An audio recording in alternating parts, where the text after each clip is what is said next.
So welcome to Power and Witness, Jeanne Mancini, and I wanted to give a little bit of the backstory and just hear some of how you came to be the director for the March for Life in DC.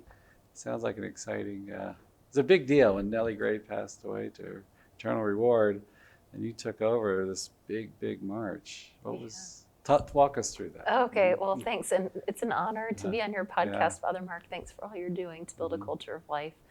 Let's see. So we're talking now, Nellie had begun the march in 1974, a year after Roe v. Wade and Doe v. Bolton came down. And then I joined the board of directors for the March for Life in around June of 2012. Nellie passed away in August of 2012. And so it was shortly after that I was asked to take on the role of president of the march. We actually made Nellie's job two different jobs. We had someone take on the board chair role, and then I took on the president role. Nellie had done both prior to that time. Oh. Nellie was 88 when she passed away, and she was single-handedly still running the March for Life at that stage. She had a consultant who helped do a few things like accounting and doing our Rose Dinner program and things like that. But it was remarkable to me that she was able to do so much on her own. What a witness, and just a strong person. Yes, a person of great tenacity, without a doubt. In fact, Cardinal Dolan said once, and I thought I really appreciated this, that she was what the church needed in that particular time period in terms of her stance and her, a famous quote that she would sort of repeat a lot was "no exceptions, no compromise," and she was, quite a stalwart for that mantra. And what do you hear from those days, like 74, into the 80s? Were many people going to the march? Was there much support, or what were people at? Well, here's sort of so let me try to answer that a few different ways. The march has grown and grown and grown over the years to become the largest annual human rights demonstration. Our largest period of growth was in the 90s.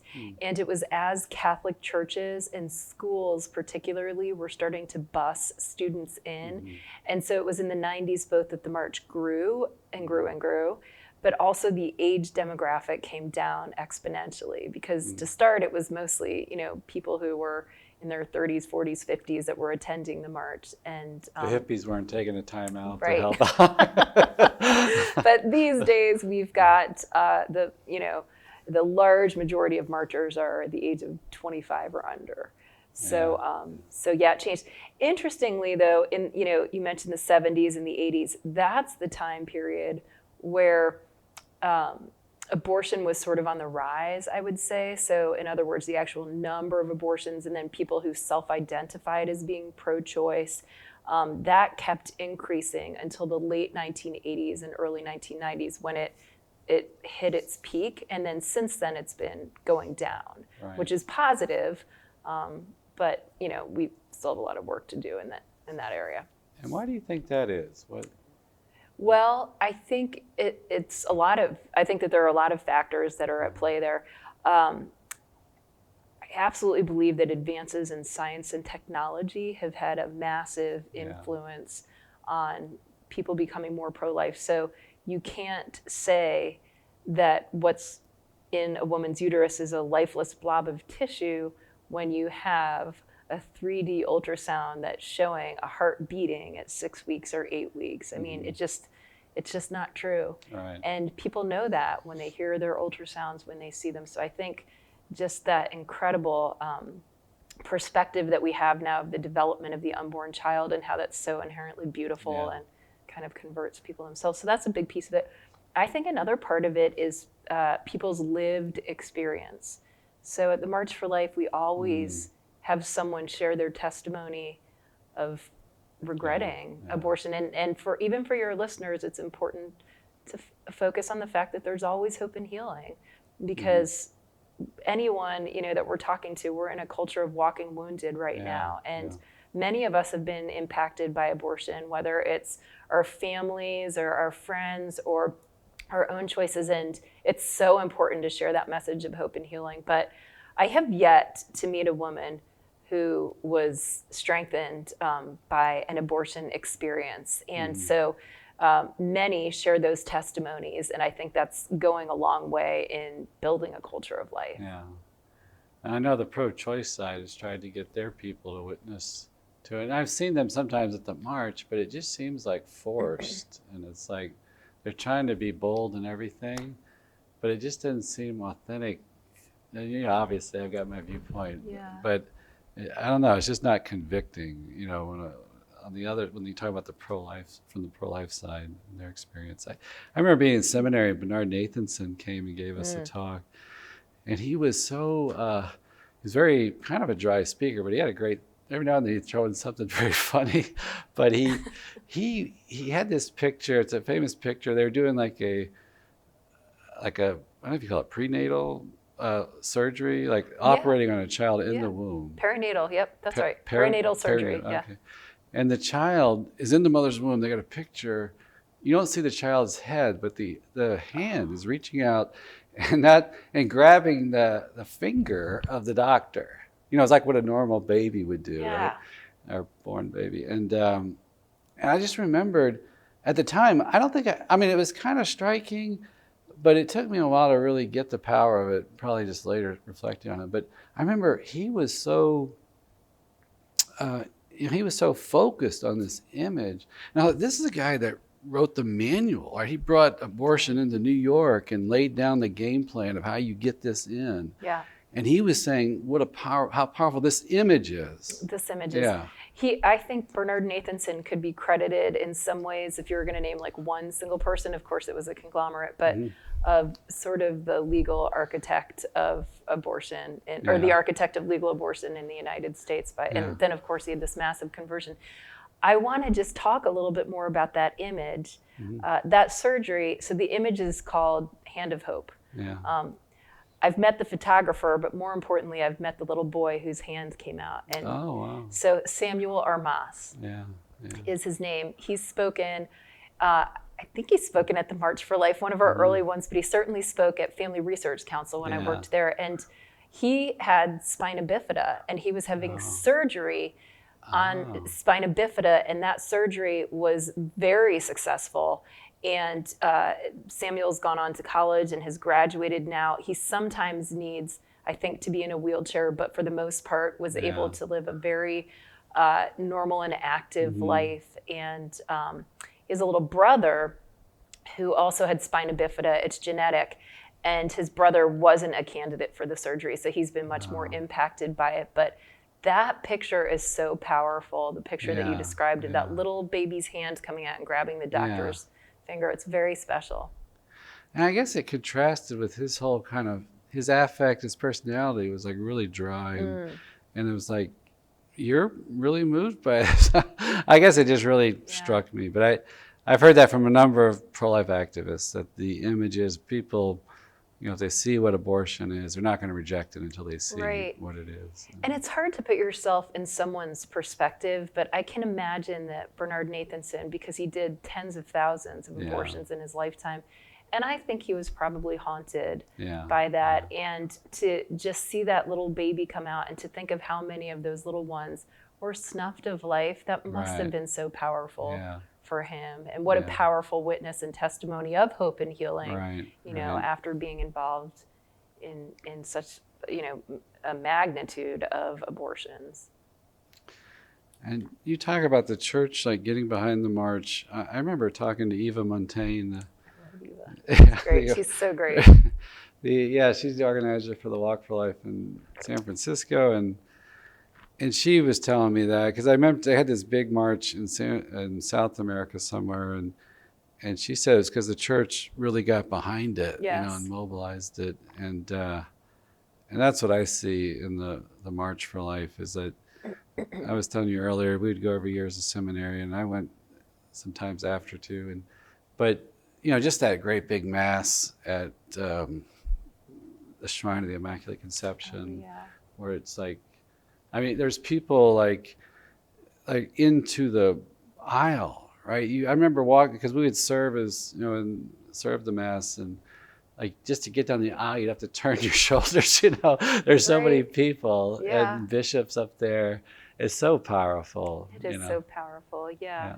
Yeah. It is true. The point about the church getting behind it. Mm-hmm. So I can anecdotally, we've started the state march program. We started it back in 2018, but it's really growing to the extent that this year we'll be in 17 different states. And we plan to be in all 50 states in the next 6 or 7 years. So we're growing quickly. But we've seen a massive difference between the states where the church supports the state march and it doesn't, where the church supports it and has a mass at the cathedral with the bishop, with usually thousands coming out. That tends to be a huge march, at least 5,000, with just a lot of joy and a lot of participation. And the 1 or 2 states where we've had a harder time getting the church behind it tends to be a much flatter and smaller crowd. Right. So it's not surprising that the church is just incredibly important. And I would echo Eva's point. I think it was Peru where this big march happened that you're referring to, that the church was 100% behind it. And it was enormous. Yeah. And I always feel like we have to address that question too, is like, because we go out to San Francisco and cover that, and the locals there push back on you, and we get emails and everything, and I go home and stuff like that. And so this city's called San Francisco. I mean, the Franciscans were here, a lot. Must be really powerful for you as a Franciscan. Yeah, but anyway, why do this, right? And people challenge us, like, what's the? And I really think, like John Paul II talked about awakening consciences, and we could say like awakening the sleeping giant, and that there's this big educational aspect to the march, that I think gets people excited. I thought that about the movie about Abby Johnson, Unplanned. Unplanned. That's a good one.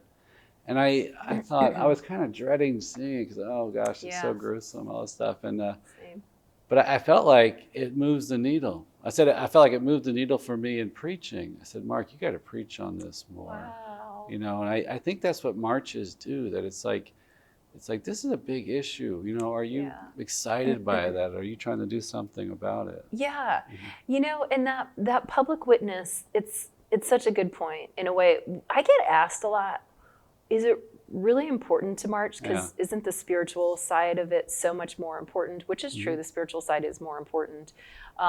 Or maybe making sure that maternity homes are financed really well, et cetera, et cetera. Like there are all these other things that you can do that will make a big difference. But there is something that is critically important to giving public witness. So we go back to the church's social teachings, and the foundation of all of the church's social teachings is the beautiful teaching on the inherent dignity of the human person from the moment of conception to natural death.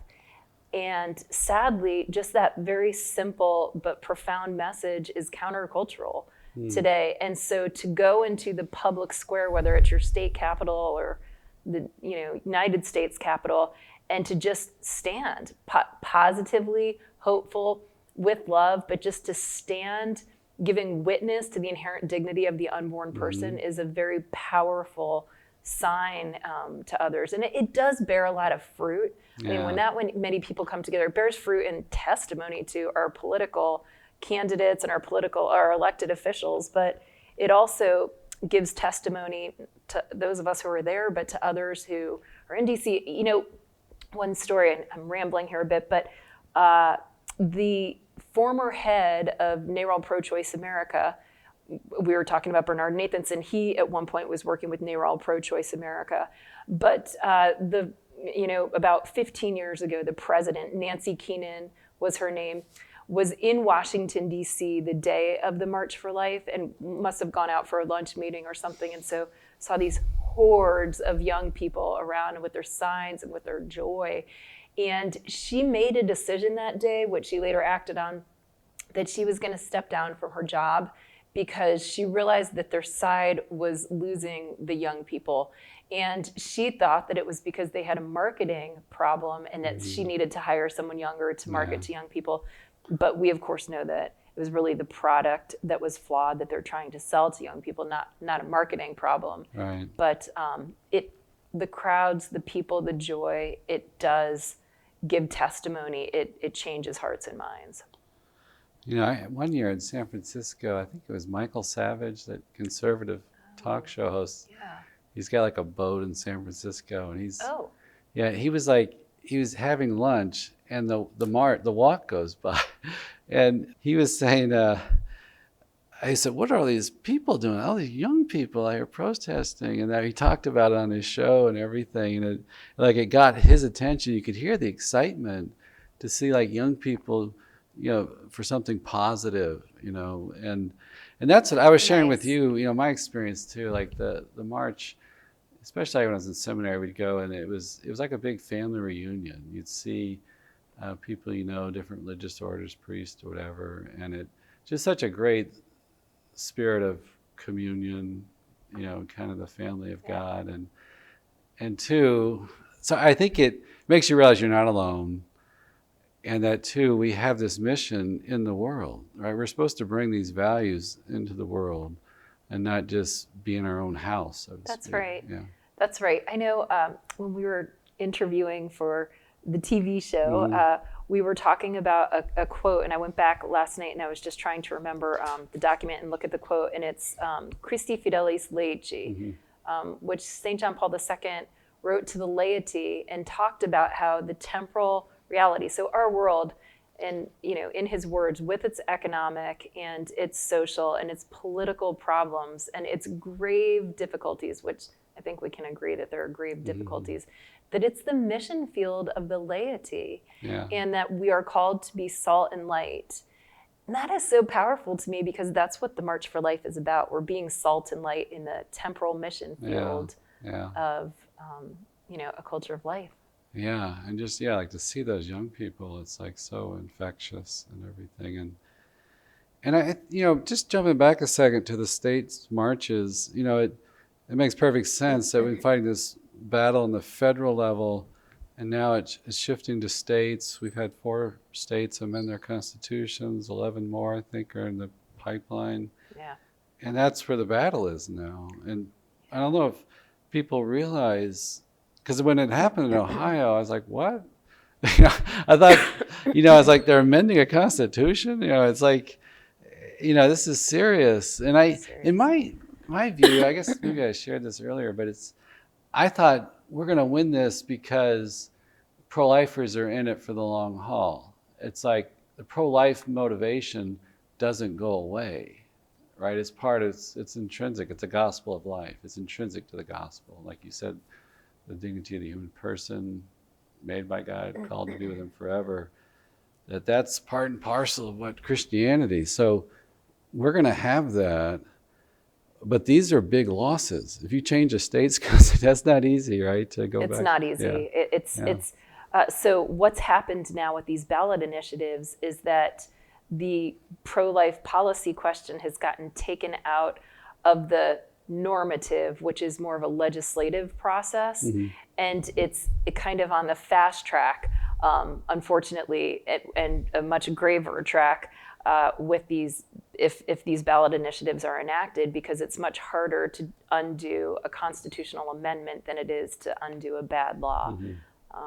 So, we definitely have our work cut out for us there, but culture is upstream of politics, and by that, like, the legislative piece of it is critically important, but it's most important, well, it's important because it actually saves lives when it's illegal and what have you, but maybe it's most important because of how it does impact people's view of things. It can change hearts and minds. I remember Mother Agnes saying this, that she thought that the most significant aspect of the overturn of Roe would be people considering how serious it was in a deeper way. In other words, what is legal is ethical. You know, in our country, that's how many people see it, when that isn't necessarily the case. It certainly isn't the case with abortion.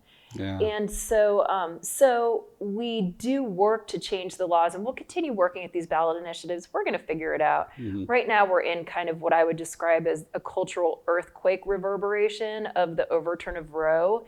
But that's going to finish, and we're going to get back in the more of a proactive, positive stance. Yeah.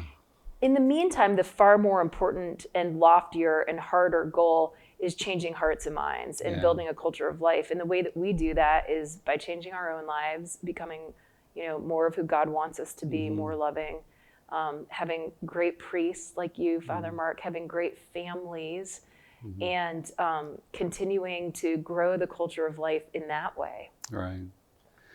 And I think you spoke about this time too as being, it's kind of a confusion among people. Talk about that aspect. Yeah, well, thank you. So I would just say that this, again, in the wake of the overturn of Roe, we're experiencing a tremendous amount of confusion. There's confusion on both sides, even pro-life people. I was amazed how many people thought that abortion was illegal even 6 months after the Dobbs decision came down. Like, good, devout Catholics that I would run into, like in Home Depot or something, would say these things to me, and I'm like, wow, that's not what I mean, so sure. So when Roe came down, it made abortion legal, but the overturn of Roe didn't make abortion illegal. More importantly, it didn't make it unthinkable. But what it did allow was states to enact laws that protect life prior to 20 weeks. Yeah. States couldn't do that under Roe. Yeah. And so there's confusion in that, but there's deeper confusion, I would say, in what does it mean to be a woman? And by that, I mean like a woman's capacity to be a mother, particularly. Is abortion good for women? No. The answer is definitely not. Spoiler alert. But there is this like looming, terrible question in our culture where women are tricked, really, and deceived by that lie. And so, I think that into that we speak truth, and that the truth gives clarity, it gives peace, it gives order, and so we continue to do as much of that as possible. Right now, it's kind of a heyday in the spiritual realm, I think, as well, because people are very vulnerable to just erroneous messages and lies about what it means to be human, the truth about unborn life, and all of that. Yeah, it seemed like the pro-choice side just really amped up the volume, messaging, and I was listening to some guy who said, I used to love listening to NPR, but after the decision, it was so pro-choice. He had his fill. He couldn't take it anymore. And so, you should listen to more EWTN instead of NPR. So back to you and your story. Because I remember, just a distant observer, when you came in to take over the march to be the director, and then you made it smaller, and I was like, wow, I mean, that's, who is this woman coming and making these changes, kind of a boldness and not afraid to turn over the apple cart or something. But right, yeah. So. Well, I think that, so Nellie, again, had been running the march for almost 40 years, for 39 years.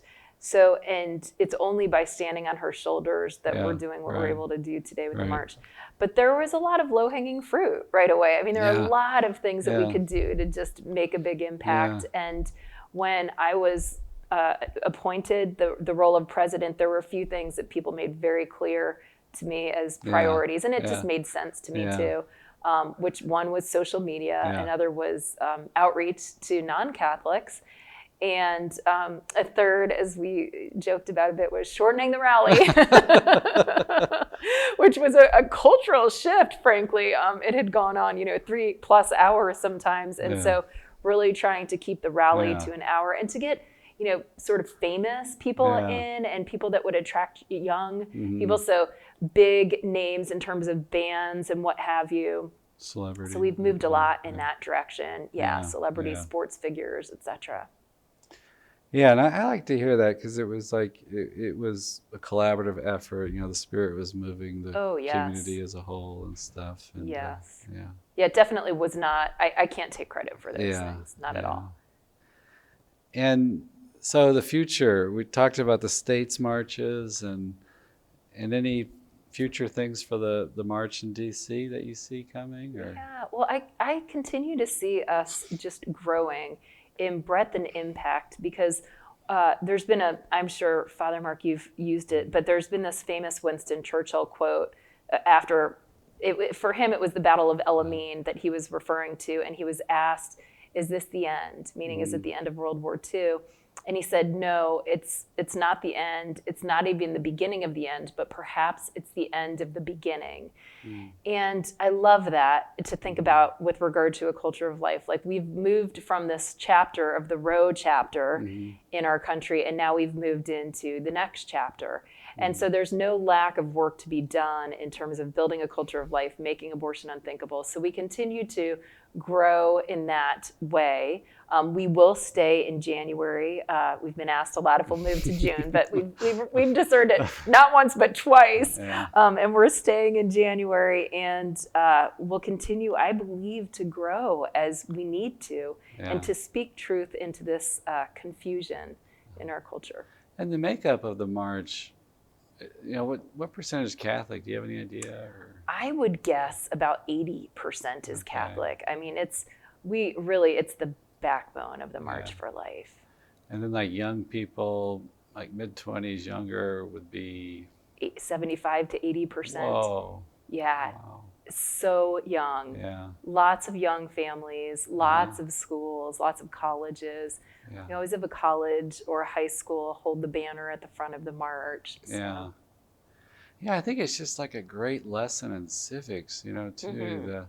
Because I remember going there and sometimes, you'd have like this police presence. Maybe they still have, like in front of the Supreme Court. Oh, yes, we still do. Yeah. And to me, it was like ridiculous. They got clenched fists and their battle gear. It's like, really, guys? I mean, I don't think you need to. Well, I think the police presence is more to protect us than anything. So we work really closely with them, and we're very careful about any messages that we hear about counter-protesting. Yeah. We work with the DC police, the Metropolitan Police. Sorry, the DC police is the Metropolitan Police, the Capitol Police, and then the National Park Police, and often Secret Service and some special ops and what have you. So we start meeting with them a year in advance on all of these things, and they've got all sorts of people in plain clothes, and they're working hard to keep us protected. They're very surprisingly friendly towards this issue, and are great for us. So we're grateful for our security at the Supreme Court and other places. So. Yeah, because we used to start at the White House and then go. Yeah. And it's so you see like the brand. You see the Capitol, the Supreme Court, the White House, and you're there to make this statement. And I just think it's great for young people to to have some hope, to feel like they're making a difference. Absolutely. Yeah. It's very powerful. If you've never been, if any of your listeners have not been to the march, check us out at marchforlife.org. We've got all of the information, both about the state marches and the national march. There are free events the day before the march. We've got something called Pro-Life 101, and it gives you tools on how to interact with your state or national elected officials to be more efficacious in building a culture of life. We've got the Rose Dinner, the Expo that you can go through.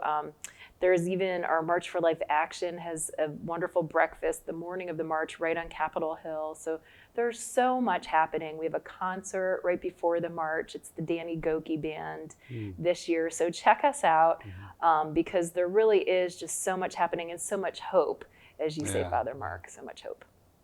Well, thank you, Jeannie, and keep up the good work. Well, thanks for having me.